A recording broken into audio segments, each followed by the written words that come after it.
Non, non, on va faire vite. On va faire vite. Bon, allez. Ouais, parce que donc on a fait les ondes électromagnétiques hier. Il manque vraiment cette partie-là parce que les ondes électromagnétiques transportent de l'énergie. C'est important. Ils transportent aussi de la quantité de mouvement, ce qui se comprend très bien dans le modèle du photon, mais qu'on peut voir aussi en version classique, enfin, avec les ondes électromagnétiques. Donc, l'idée, c'est simplement de dire quelques mots sur l'énergie électromagnétique à partir des équations de Maxwell. Alors, on a déjà vu des choses sur l'énergie associée au champ électrique E. Vous vous rappelez, on avait je vais noter, la densité d'énergie électrique qui était epsilon 0 E2 sur 2. Et puis la densité d'énergie magnétique associée à un champ B qui était B2 sur 2 mu 0. Alors, ce qu'on va voir là, c'est qu'il y a un... Il n'y a rien pour effacer. Ah, vous n'étiez pas dans cette salle avant, en fait. Si? Avec des papiers. Merde, il n'y a plus de papier. Vous en avez? Ah. Merci. Arrive. Bon, allez, je pense que merci.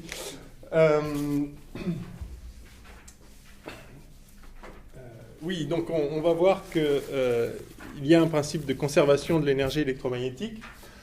Et ça va nous permettre d'ailleurs de réviser un peu ce qu'on avait fait pour la conservation de la charge. Vous vous rappelez, on avait dit que la charge à l'intérieur d'un certain volume V, fermé par une surface sigma, se conservait au sens où on a dQ sur dt, c'est-à-dire si la charge à l'intérieur d'un volume varie, c'est parce qu'on la porte,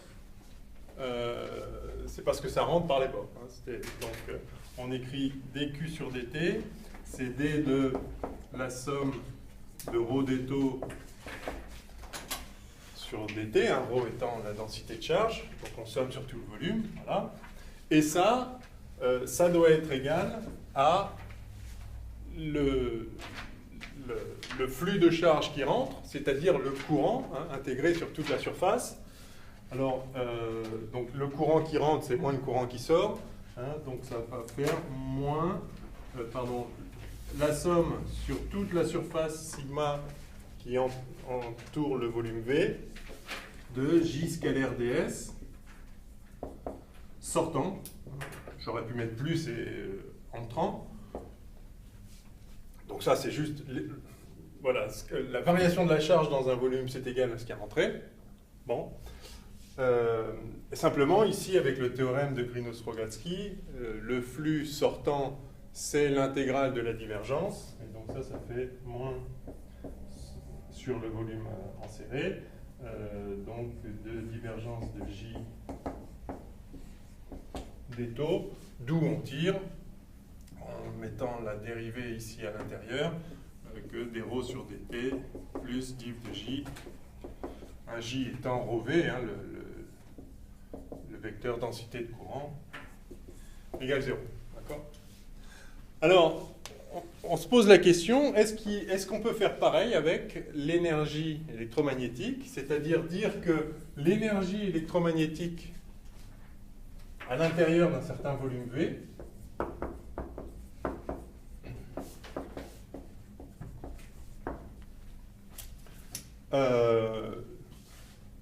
se conserve au sens où si l'énergie là-dedans,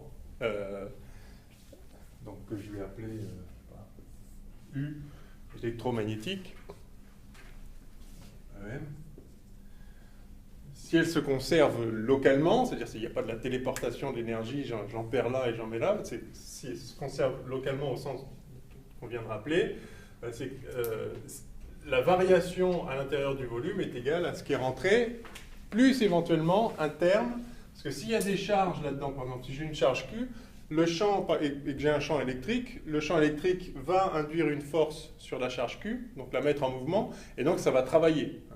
Donc les champs électromagnétiques éventuellement peuvent travailler sur l'ensemble des charges qui sont à l'intérieur du volume. Auquel cas, évidemment, il y a un transfert d'énergie, mais qui ne viole pas la conservation de l'énergie. C'est-à-dire que si j'ai de l'énergie et que je fournis un travail, je conserve l'énergie quand même. Mais si je fais donc le bilan d'énergie électromagnétique à l'intérieur du volume, je vais dire que la dérivée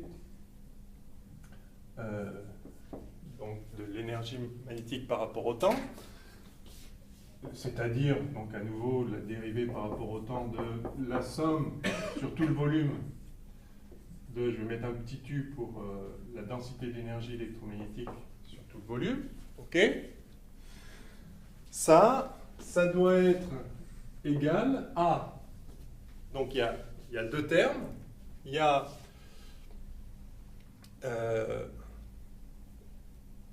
le travail, alors on va voir dans quel, donc il y a la puissance delta W sur dt fournie, alors la puissance fournie, le travail fourni, je ne sais pas si je mets un E ou pas, le travail fourni par unité de temps aux charges,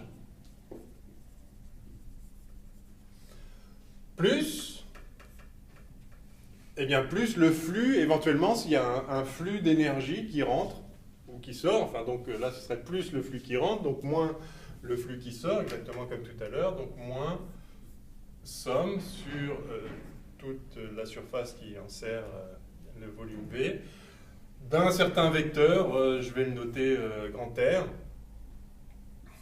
ou comment vous le notez le vecteur de Poynting? Pi?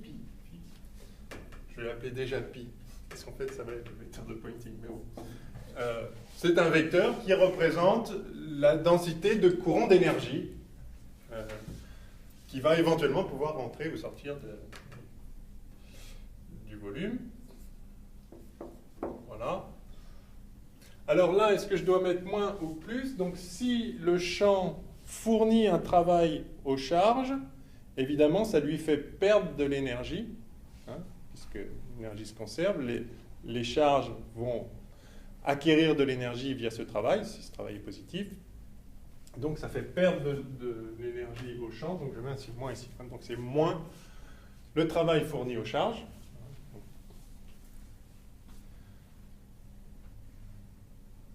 Voilà.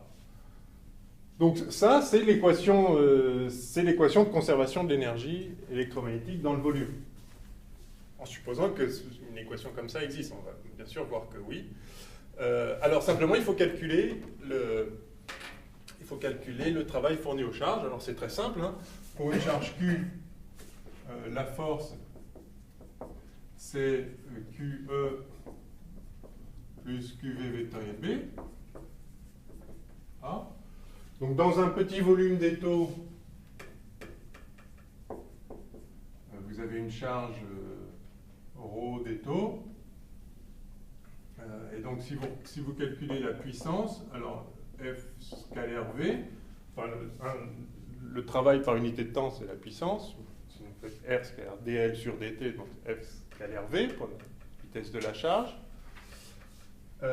Donc ça fait, on le sait bien, la force magnétique ne travaille pas, V vectoriel B scalaire V ça fait 0, donc il reste Q V scalaire E. Hein, donc maintenant, si vous regardez dans un petit volume, il n'y a pas qu'une charge dans votre grand volume, mais vous avez une distribution de charges, et dans chaque petit volume des taux, il y a il y a une charge dQ égale ρ des taux.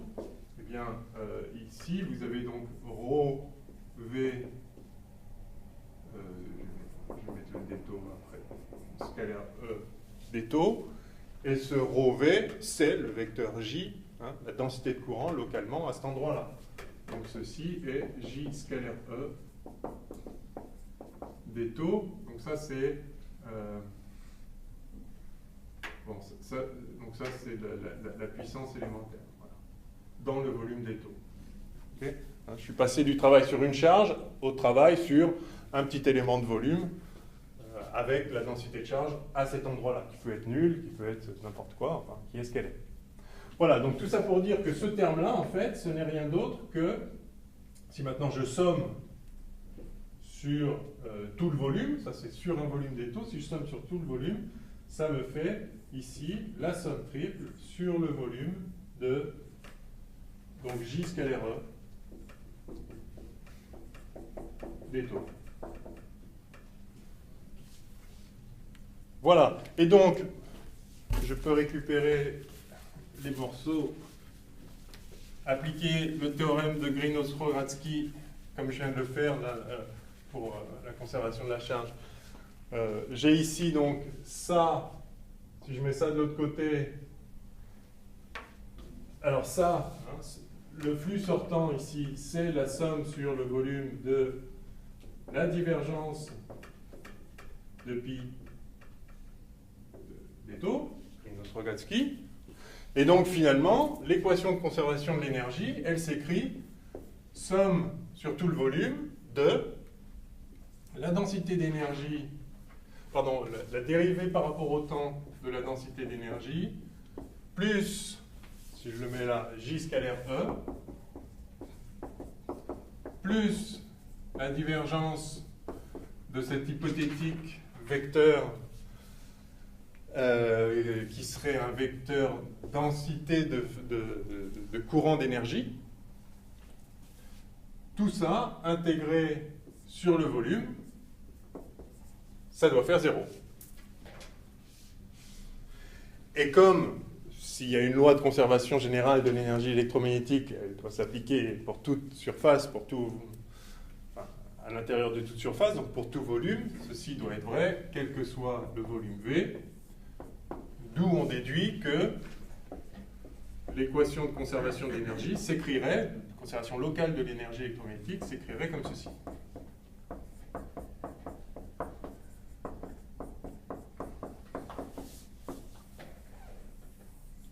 Voilà.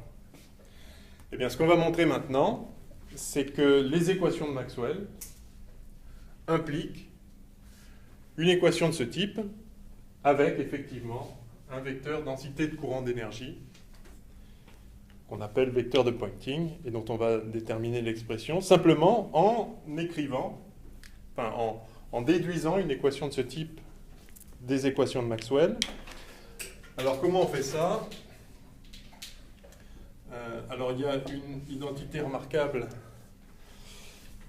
une de ces fameuses identités vectorielles qu'on vous donnerait si vous en aviez besoin dans un exercice. Alors c'est la divergence de 1 vectoriel B, donc la divergence d'un produit vectoriel, c'est égal à, alors ça c'est B scalaire rod de A, évidemment c'est un scalaire, hein, moins A scalaire rod de B. Alors, si vous mettez nabla ici, vous devez pouvoir vous en sortir. Oui, ça fonctionne en effet. Enfin bref, bon, en tout cas ceci est vrai, voilà. Et donc on va appliquer ça à E et B. Alors les équations de Maxwell nous disent que le rotationnel de E c'est moins dV sur dt. Et que le rotationnel de B c'est mu 0J plus 1 sur C2, etc. Ok, allez. Rod de B.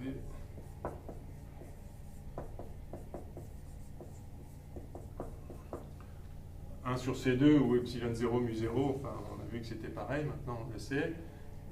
D.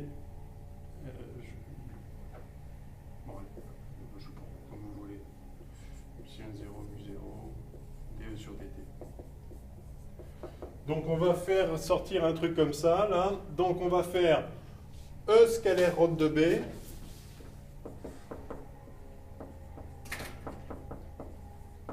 moins B scalaire rod de E. Ok?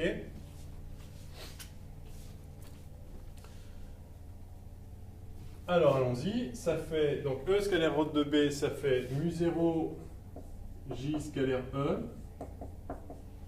plus mu 0 epsilon 0 E scalaire dE sur dt moins B scalaire rod de E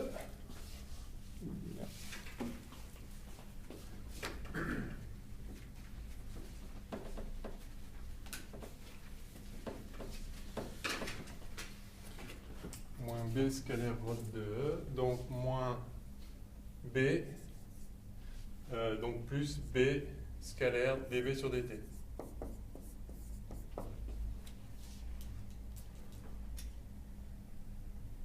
Voilà, et donc ça, c'est égal, hein, par l'identité remarquable, à la divergence de E vectoriel B.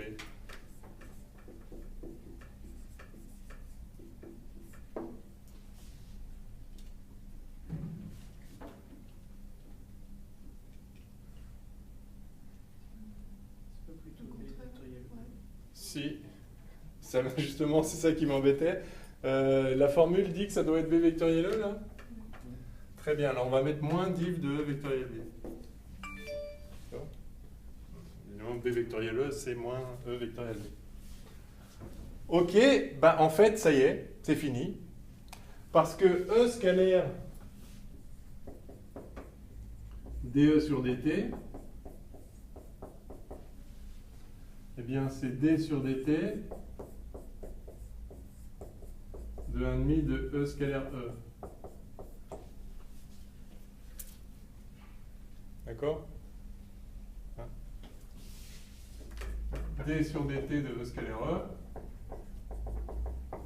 c'est E dE scalaire dE sur dt plus dE sur dt scalaire E. Donc c'est deux fois ça, donc on a ça. Hein. Par ailleurs, évidemment, on a B scalaire dB sur dt qui vaut d sur dt de 1,5 de B scalaire B, c'est-à-dire B2, hein, il y a E2. Et donc finalement, cette relation-là, il n'y a rien d'autre que voilà, l'expression de div de A vectoriel B égale machin, peut se réécrire, donc je reprends ça, ça se réécrit. Alors j'ai ici, alors je vais tout diviser par mu0, et j'ai donc J scalaire E, plus epsilon 0 d sur dt de E2 sur 2, plus 1 sur mu0 d sur dt de B2 sur 2, égale moins div de machin, je vais le mettre de l'autre côté, bon, pas tout de suite, allez, égale moins div de E vectoriel B sur mu0. Et donc, d sur dt de 1,5 de epsilon 0 E2 plus B2 sur 2 mu0 plus J scalaire E plus divergence de E vectoriel B sur mu0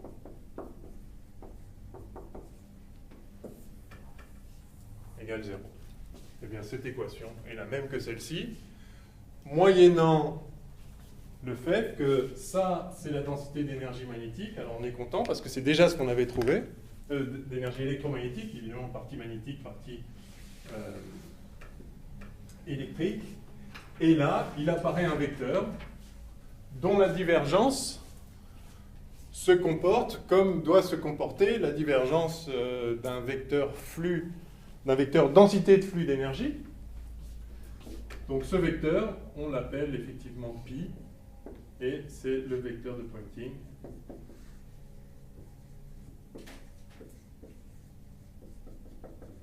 On le note pi et on l'appelle, pardon, vecteur de Poynting.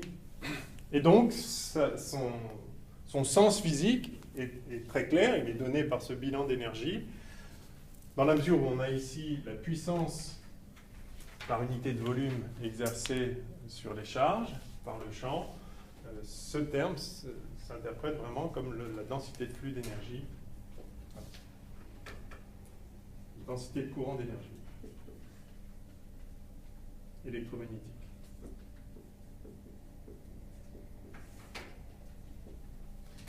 Voilà, et on retrouve donc effectivement qu'il y a un sens à appeler ça densité d'énergie électromagnétique.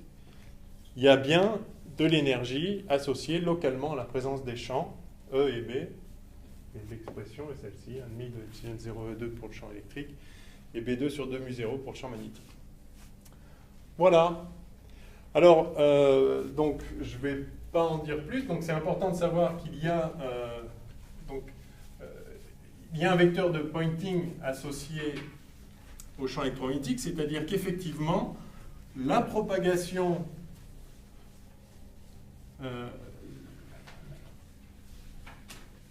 disons l'évolution du champ E et B est associée à un courant d'énergie dès lors que le flux à travers une surface du vecteur de Poynting n'est pas nul, eh bien c'est qu'il y a de l'énergie qui a traversé la surface, de l'énergie électromagnétique, c'est-à-dire que le champ E et le champ B peuvent transporter de l'énergie.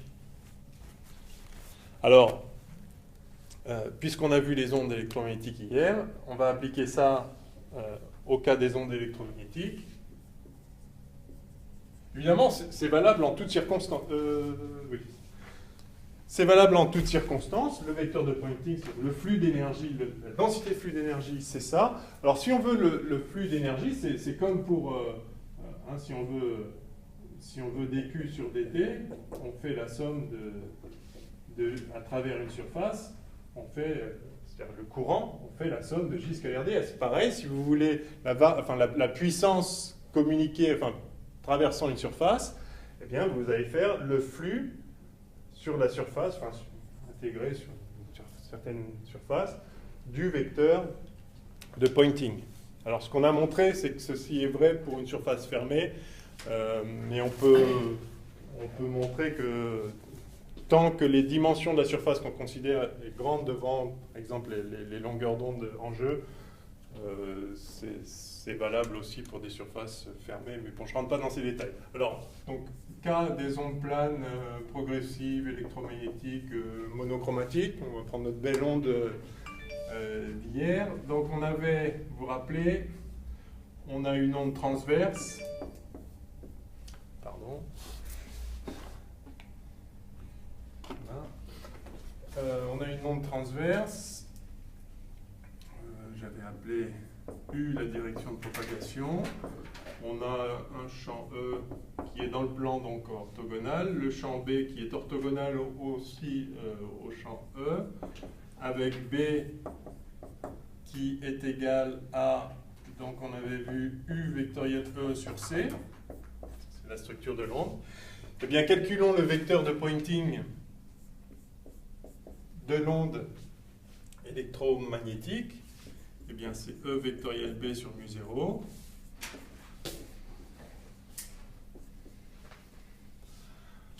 Ça fait donc, alors E, allons-y, hein, E, sinon on peut développer le double produit vectoriel, mais là tous les vecteurs sont orthogonaux, donc c'est facile. Donc c'est E vectoriel B, vous voyez que c'est dans la direction U, et ça a pour norme, comme il y a un angle droit entre les deux, le sinus vaut 1, donc on a E fois B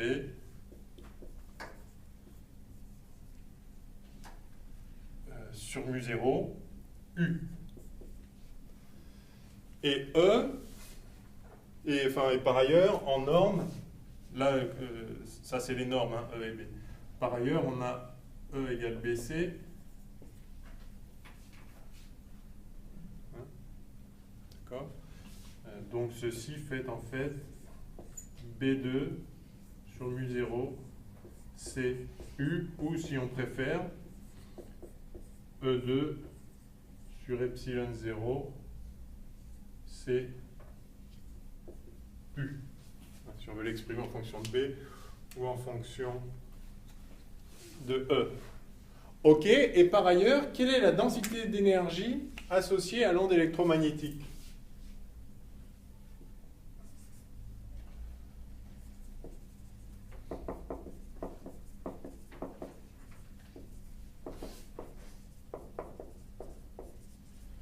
La densité d'énergie de l'onde, eh bien, c'est 1,5 de epsilon 0 E2 plus 1,5 de B2 sur mu0, B2 sur 2 mu0. Eh bien, dans le cas de l'onde électromagnétique, ça c'est quelque chose de très important à avoir en tête, comme E égale BC, ça c'est la structure de l'onde électromagnétique, vous avez en fait, si vous pouvez réécrire ça en fonction de E simplement, ou si vous voulez, ouais, pardon. Donc 1,5 de epsilon 0 E2, plus si je remplace B par E sur C, ça va faire 1,5 de E2 sur mu0 C2. Mais 1 sur mu0 C2, c'est d'epsilon 0. Donc en fait, il y a la même quantité, il y a la même densité d'énergie dans le champ B que dans le champ E. Ça, c'est finalement, à nouveau, 1,5 de epsilon 0 E2. Donc ceci fait epsilon 0 E2. Mais on peut aussi le réécrire en fonction de B, puisque E égale BC, et ça va faire B2 sur mu0. Hein, donc ça, il faut l'avoir en tête. Il y a la même densité d'énergie dans le champ B et dans le champ E pour une onde électromagnétique. OK? Et du coup, ce que vous voyez, c'est que le vecteur de Poynting, le vecteur densité de flux d'énergie, densité de courant d'énergie, est égal à la densité d'énergie électromagnétique fois C. Oups. Pardon, vous m'avez laissé écrire une bêtise encore ici. C'était évidemment fois epsilon 0. Si mu0 est en bas, epsilon 0 est en haut. Pardon. Oui.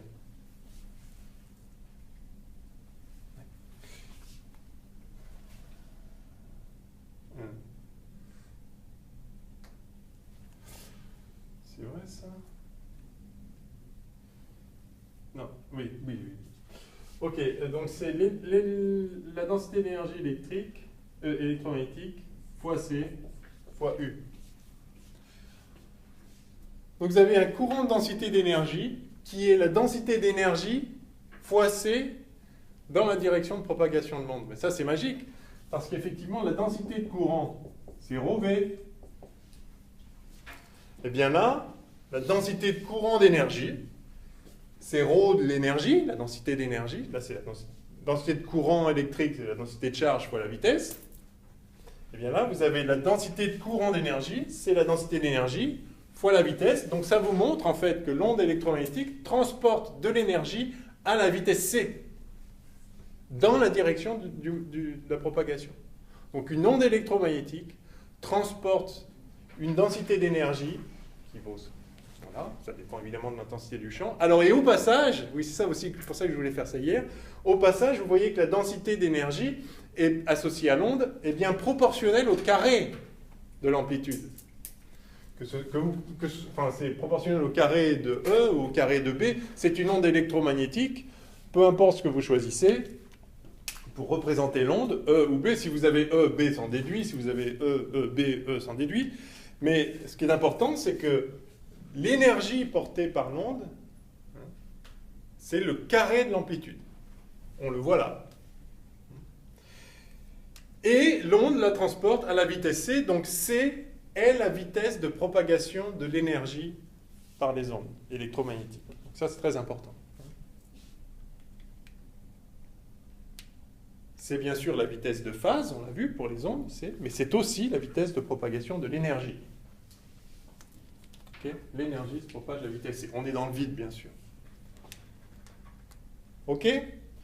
Donc, ceci est assez instructif. Alors, on pourrait, mais du coup, tant pis, je ne vais pas le faire, on pourrait aussi montrer qu'il y a de la quantité de mouvement associée à cette... simplement en regardant l'effet d'une onde, si j'ai le temps après, je le ferai. Si on regarde l'effet d'une onde sur une charge, vous avez une onde qui passe, et donc la charge est soumise à une force F égale QE plus V vectoriel B. Hein.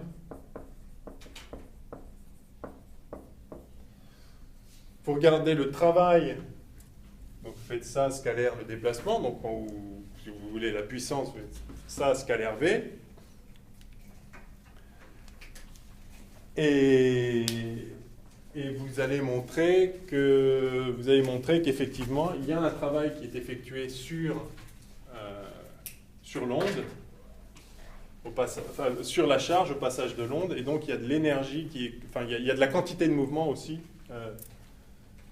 qui est communiquée, et on montre que la quantité de mouvement, c'est la densité d'énergie divisée par C, également dans la direction de l'onde. Bon, on y reviendra peut-être après. Je ne vais peut-être pas en dire plus tout de suite.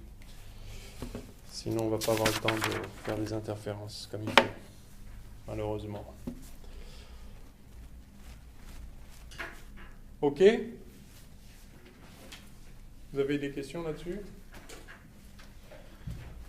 Bon, donc malheureusement, on n'a pas le temps de faire d'exercice sur le vecteur de Poynting, mais c'est une notion vraiment importante. C'est important de comprendre que pour une onde électromagnétique, c'est vraiment dans la direction de propagation de l'onde, c'est l'énergie électromagnétique de l'onde qui est emportée par l'onde dans la direction de propagation à la vitesse c. Bon, allez, on va clore provisoirement ce chapitre. Enfin, pas provisoirement, je crains que ce ne soit définitif, hélas. Et on va passer aux interférences. Donc on a des ondes, on connaît leur structure. Ce sont des ondes vectorielles. Ça, c'est un petit problème. Alors on a vu hier la polarisation.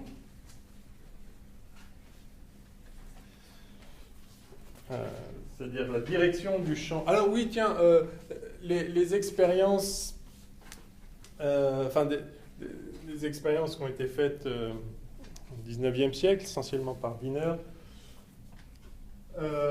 montrent que en fait, les phénomènes optiques sont liés au champ électrique plutôt que magnétique. D'ailleurs, soit dit en passant, puisqu'on vient de l'écrire, donc optique ondulatoire, hein, c'est parti.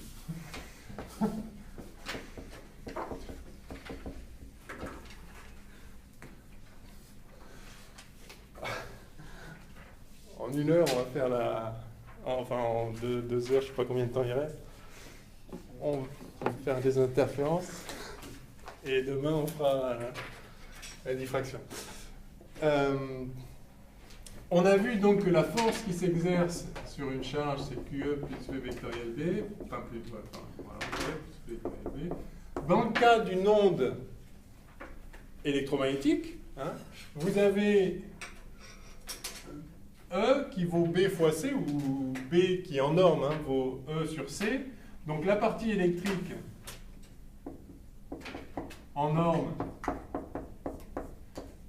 c'est QE, ça dépend évidemment de l'intensité de l'onde. Et la partie magnétique,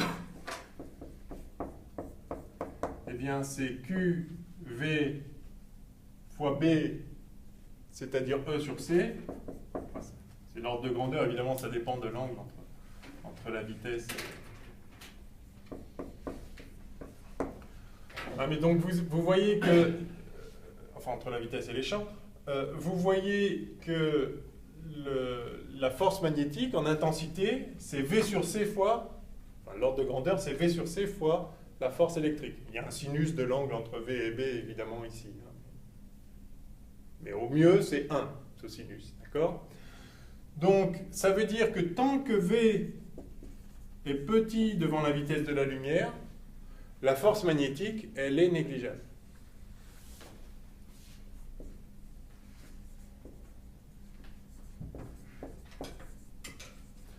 Donc essentiellement, quand une onde passe dans la matière, waouh, pardon, quand une onde passe se propage, et si jamais cette onde est amenée à interagir avec des charges, c'est-à-dire s'il y a des charges, les charges sont sensibles essentiellement au champ électrique, et pas au champ magnétique. L'essentiel de la force est au champ électrique. Donc si une onde étant sinusoïdale se propage et que vous êtes une charge quelque part dans un atome, eh bien vous allez voir le champ électrique et donc vous allez entrer en résonance, enfin plutôt vous allez entrer en oscillation, Vous avez une force oscillante qui excite. Et donc l'électron va osciller à la même fréquence que le champ incident. Alors on n'a pas eu le temps non plus de faire la théorie de faire le calcul du champ rayonné par une charge oscillante, mais une charge qui oscille, donc un champ qui arrive, la charge oscille dans ce champ à la même fréquence, et bien elle va rayonner également une onde à la même fréquence. Donc voilà.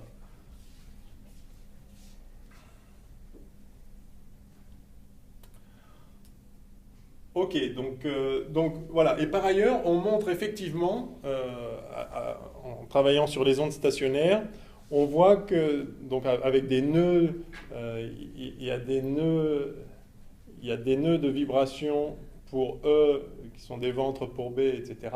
Hein, et inversement. Et on peut montrer qu'effectivement, les phénomènes lumineux sont associés au champ E et pas au champ B, hein, puisqu'il, si vous voulez, il n'y a pas d'effet lumineux sur les nœuds de E, et ils sont importants sur les ventres de E, et pas à B. Hein. Donc ça, c'était une façon expérimentale par laquelle il a été montré, effectivement, que les phénomènes lumineux sont liés au champ E. Donc on ne parlera plus du tout de champ B. Pour les ondes électromagnétiques, ils sont négligeables, à moins que la vitesse des particules soit proche de la vitesse de la lumière. Mais ce n'est pas le cas couramment dans la matière. Ok, alors...